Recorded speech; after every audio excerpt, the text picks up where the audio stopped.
Very sweet morning dear students. पृथ्वी और हमारा जीवन, आज मैं लेकर आई हूँ धरातल के रूप बदलने वाले कारक। लास्ट वीडियो में हमने बाह्य कारक के बारे में पढ़ा था। इस वीडियो में हम आंतरिक कारकों के बारे में अध्ययन करेंगे। तो चलिए अपने बहुमूल्य समय को बचाते हुए हम शुरू करते हैं अपने पाठ का अध्ययन कार्य। पृथ्वी का धरातल सभी जगह एक जैसा नहीं है। वह कहीं ऊंचा है तो कहीं नीचा है, कहीं पर्वत और पठार हैं तो कहीं मैदान। पर्वत, पठार और मैदान महाद्वीपों की प्रमुख स्थलाकृतियां हैं। इन स्थलाकृतियों का आकार और आकृति न केवल एक स्थान से दूसरे स्थान पर भिन्न है, अपितु उनमें समय के अनुसार भी परिवर्तन होते रहते हैं। ये परिवर्तन धीरे धीरे आकस्मिक रूप से हुए हैं। भूपृष्ठ पर स्थलाकृतियों का निर्माण एवं उनमें होने वाला परिवर्तन कैसे होता है, आइए जानें। स्थल मंडल अनेक दृढ़ खंडों में विभाजित है। इन्हें स्थल मंडलीय प्लेट कहते हैं। प्रत्येक प्लेट में महाद्वीपीय या महासागरीय अथवा दोनों प्रकार की भूपर्पटी शामिल होती है। ये प्लेटें दुर्बलता मंडल पर बहुत ही धीमी गति से तैर रही हैं। इनकी वार्षिक गति केवल कुछ मिलीमीटर होती है। प्लेट की इस गति को विवर्तनिक संचलन कहते हैं। इस गति के कारण ही पृथ्वी की सतह पर परिवर्तन होते हैं। जब दो प्लेटें एक दूसरे से दूर हो जाती हैं तो धरातल पर चौड़ी दरारें बन जाती हैं। इसके कारण भ्रंश घाटियों और भ्रंश पर्वतों का निर्माण होता है। जब यह गति समुद्र के नीचे होती है तो तलहटी पर लावा के जमाव से मध्य महासागरीय कटकों का निर्माण होता है, जैसे मध्य अटलांटिक कटक। इसी प्रकार जब दो प्लेटें एक दूसरे के करीब आती हैं तो मोड़दार पर्वतों का निर्माण होता है। हमारा हिमालय भी इसी प्रकार निर्मित हुआ है। जब प्लेटों की यह गति समुद्र के नीचे होती है तो महासागरीय गर्त का निर्माण होता है। प्रशांत महासागर में मेरियाना गर्त इसी प्रकार बना है। अधिकतर भूकंप तथा ज्वालामुखी विस्फोट की घटनाएं इन्हीं स्थानों पर घटित होती हैं। धरातल पर परिवर्तन लाने वाले बलों को हम उनकी प्रकृति के आधार पर दो वर्गों में विभाजित करते हैं। पहला है आंतरिक बल, जो अंदर से लगता है। दूसरा है बाह्य बल, जो बाहर से लगता है।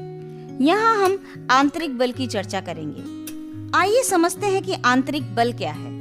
ऐसे बल जो पृथ्वी के आंतरिक भाग में उत्पन्न होते हैं आंतरिक बल कहलाते हैं। आंतरिक बल को हम दो भागों में विभाजित कर सकते हैं। पहला है दीर्घकालिक बल, दूसरा है आकस्मिक बल। अब दीर्घकालिक बल को भी हम दो भागों में विभाजित कर सकते हैं, वलन, दूसरा भ्रंशन। और आकस्मिक बल को भी हम दो भागों में विभाजित कर सकते हैं। पहला है ज्वालामुखी और दूसरा है भूकंप। आइए जानते हैं कि दीर्घकालिक बल किसे कहते हैं। इस बल द्वारा परिवर्तन इतनी धीमी गति से होते हैं कि मनुष्य को इसका आभास नहीं हो पाता है। इसका प्रभाव हजारों वर्षों बाद दिखाई देता है, जैसे महाद्वीप, पर्वत, पठार, मैदान का निर्माण आदि। पृथ्वी के वर्तमान स्वरूप में आने के बाद भी प्लेटों की गति के कारण यह परिवर्तन लगातार जारी है। जैसे भारतीय प्लेट प्रति वर्ष लगभग 5 सेंटीमीटर की दर से यूरेशियाई प्लेट यानी तिब्बत के नीचे जा रही है, जिसके कारण हिमालय पर्वत लगातार ऊंचा हो रहा है। क्या आपने कभी सोचा है कि पर्वतों के निर्माण में ये आंतरिक बल किस प्रकार अपना प्रभाव डालते हैं? चलिए जानते हैं। हमने देखा कि प्लेटों की गति के कारण पर्वत निर्माण करने वाले बल की उत्पत्ति होती है। यह बल दो रूपों में कार्य करता है। पहला है वलन, दूसरा है भ्रंशन। आइए जानते हैं कि वलन क्या है। जब दो प्लेटें आमने सामने गति करती हैं तब दबाव की क्रिया होती है। इससे धरातल पर मोड़ पड़ जाते हैं और वलित पर्वतों का निर्माण होता है। इस फोटो को देखिए। मोड़ के बीच में घाटियां बनती हैं। हिमालय, आल्प्स, रॉकीज, एंडीज आदि मोड़दार पर्वत के प्रमुख उदाहरण हैं। आइए जानते हैं भ्रंशन क्या है।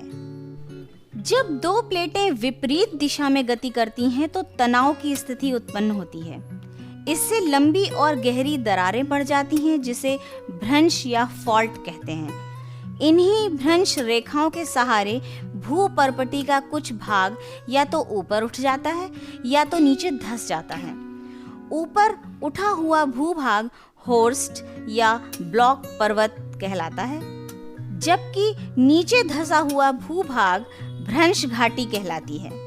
भारत में विंध्याचल और सतपुड़ा पर्वत ब्लॉक पर्वत के तथा नर्मदा व तापी नदी भ्रंश घाटी के उदाहरण हैं। आइए जानते हैं आकस्मिक बल क्या है। आकस्मिक बल द्वारा घटनाएं अचानक एवं त्वरित होती हैं।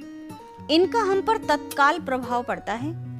ज्वालामुखी तथा भूकंप आकस्मिक बल के कारण पैदा होते हैं। इसके कारण भूपटल के ऊपर विनाशकारी परिवर्तन होते हैं। आइए जानते हैं ज्वालामुखी के बारे में। ज्वालामुखी का अर्थ है जिसके मुख से आग निकलती हो।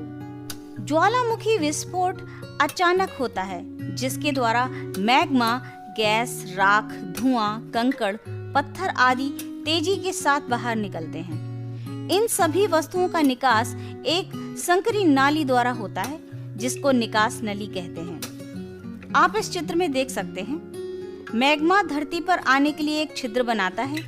इस छिद्र को विवर या क्रेटर कहते हैं। जब ज्वालामुखी का उद्गार शांत हो जाता है और उस विवर में पानी इकट्ठा हो जाता है तो क्रेटर झील का निर्माण होता है।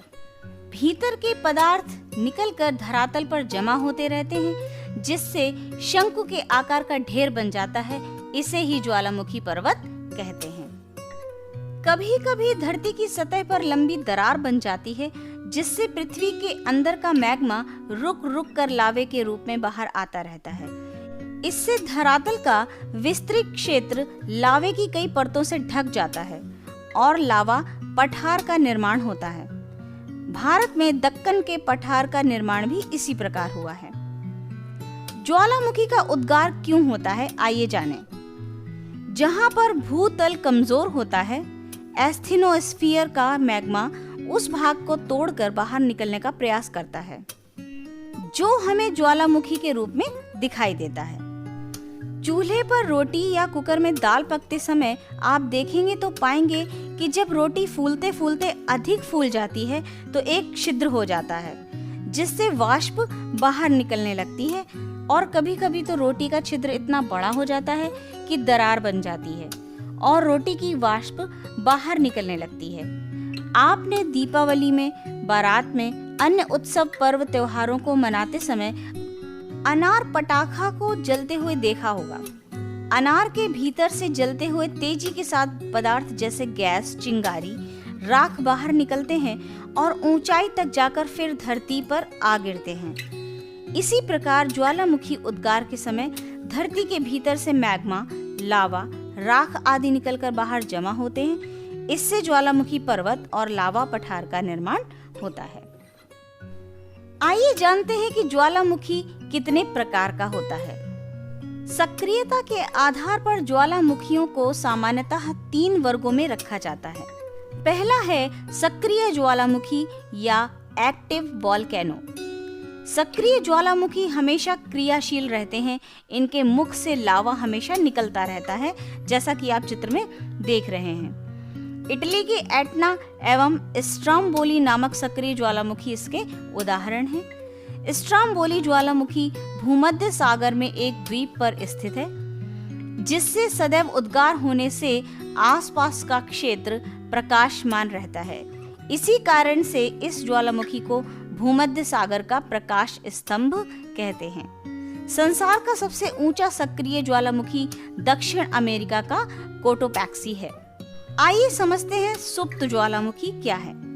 जब ज्वालामुखी का विस्फोट बहुत कम अर्थात कभी कभार होता है तो उस ज्वालामुखी को सुप्त ज्वालामुखी कहते हैं। जापान का फ्यूजियामा तथा इटली का वेसुवियस सुप्त ज्वालामुखी के उदाहरण हैं।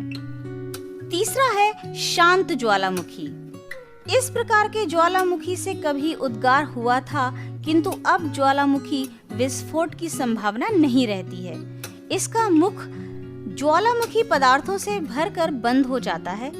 इसके मुख क्रेटर में पानी भर जाने के कारण क्रेटर झील बन जाती है।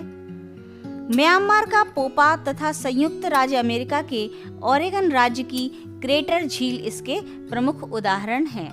भारत के प्रमुख ज्वालामुखी कौन कौन से हैं, आइए जानते हैं।